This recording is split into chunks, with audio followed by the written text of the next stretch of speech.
You're watching Al Jazeera live from our headquarters in Doha. I'm Diarine Abougaida. Also coming up, fighting intensifies in the Sudanese city of Durman. At least 18 people have been killed in the latest violence in the region.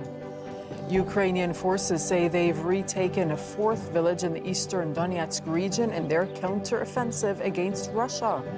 And the 4 children who survived 40 days in the Amazon jungle after their plane crashed speak about their harrowing ordeal.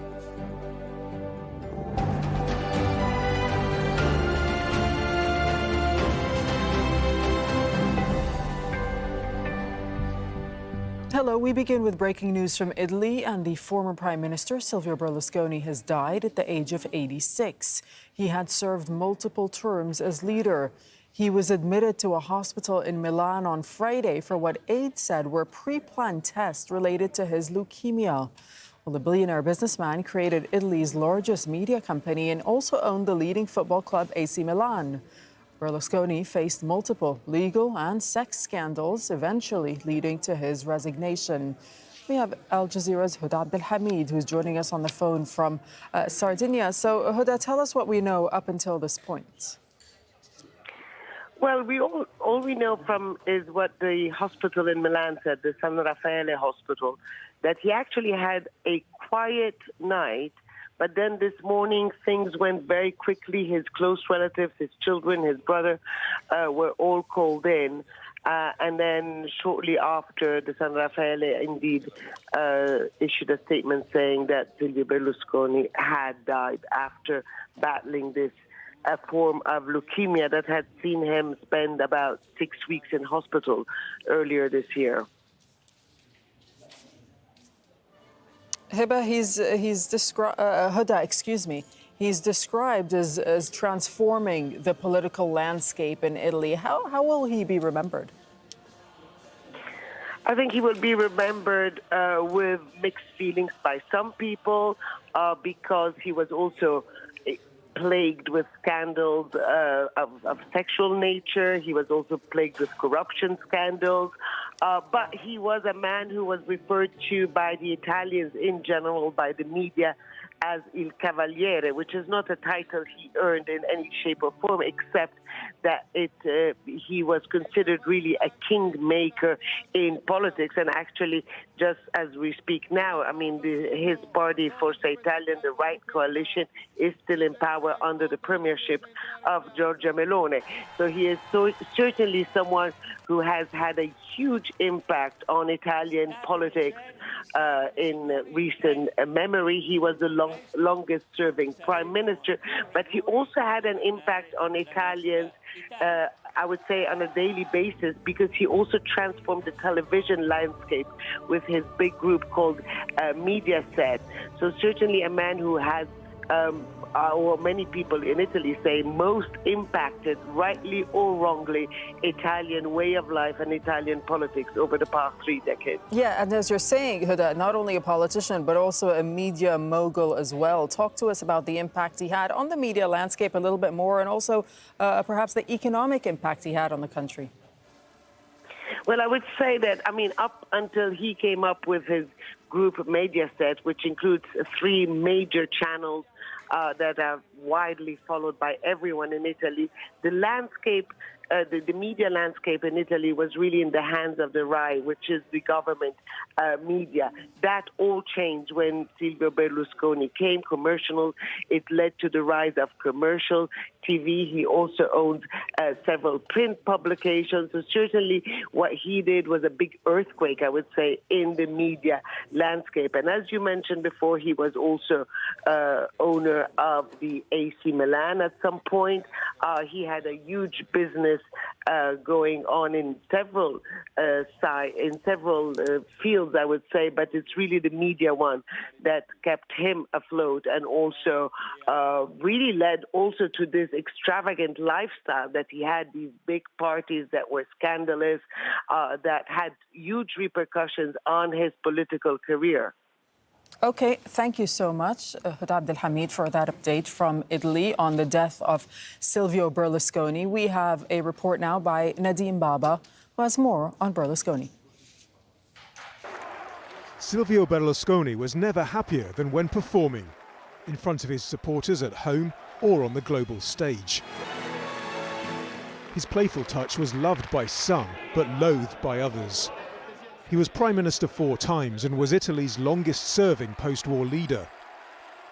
This one-time cruise ship crooner turned property tycoon went on to own Italy's biggest media empire and be chairman of his beloved football team, AC Milan. He wielded tremendous influence. And with an estimated fortune of $9 billion, Berlusconi persuaded many Italians he was the right man to lead them.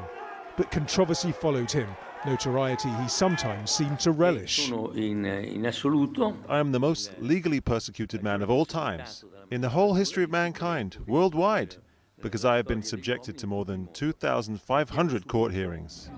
His charm worked sometimes, even when he kept important friends waiting. But his attempts at humour often backfired. I have to bring you some greetings. Greetings from a man. What's his name? Just a minute. It was someone with a tan. Barack Obama. Then there was the personal vanity, the facelifts, the permanent tan. All the better for selling Italy's image abroad, or so he claimed. Berlusconi rolled with the political punches as well as the literal ones. Assaulted during a campaign rally in Milan. As the litany of legal battles against him became more lurid, Italian patience wore thin. He was convicted of tax fraud in 2013 and later of political corruption. He narrowly avoided jail, but the convictions barred him from office until 2019. And then there were the accusations of organising sex parties attended by underage prostitutes. His political and personal dramas inspired a blockbuster movie. Silvio. It was the collapsing economy that would eventually seal his political fate. Italy's burden of debt took it to the brink of bankruptcy, and Berlusconi into confrontation with European partners.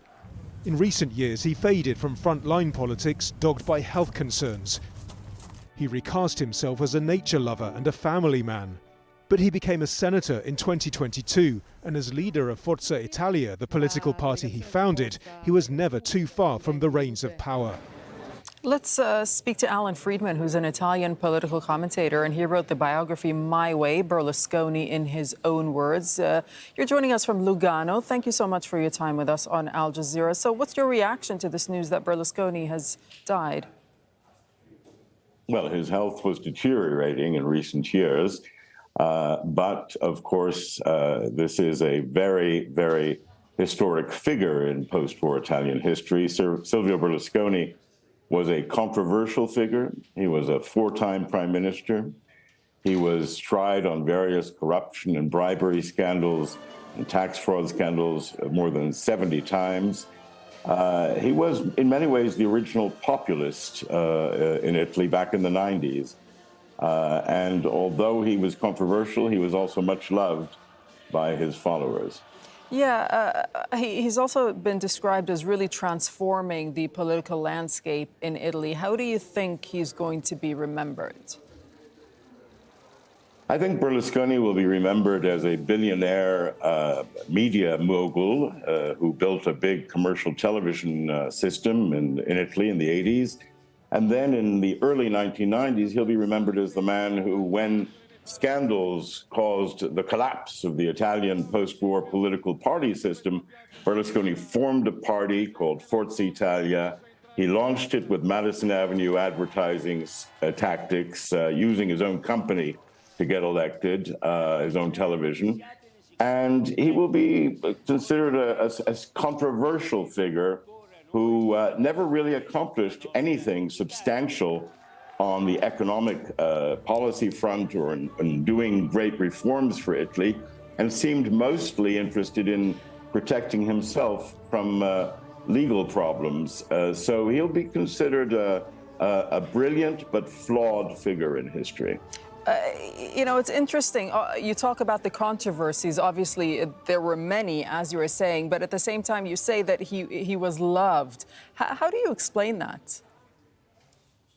Well, Berlusconi, to his credit, was what the Italians like to call simpatico. He had charm, he had charisma, and he loved to tell anecdotes and stories. as his biographer, I had to listen to the same stories many times over when I was virtually living with him in 2014-15, writing the biography and making a documentary. He was also a very egotistical man. In the documentary, My Way, which was based on the book, which ran for 5 years on Netflix and which I now have the rights to, in that documentary, Berlusconi takes me on a tour of his house, his mansion, his pictures of himself as Superman, his swimming pool, his family church, his football field. He was a very grandiose billionaire figure as well. So on the one hand, he had charm. On the other hand, he was accused of breaking the law and ultimately was convicted for criminal tax fraud and had to serve a year of community service. Okay, thank you so much for sharing your thoughts with us, Alan Friedman. We appreciate your time. Alan Friedman speaking to us from Lugano. And just to bring you right up to speed with what we know so far is that the former Italian Prime Minister Silvio Berlusconi has died at the age of 86. He had served multiple terms as leader, and what we know is that he was admitted to hospital in Milan on Friday for what aides were describing as pre-planned tests related to his leukemia. But we now know that he has died. That happened a little earlier on today.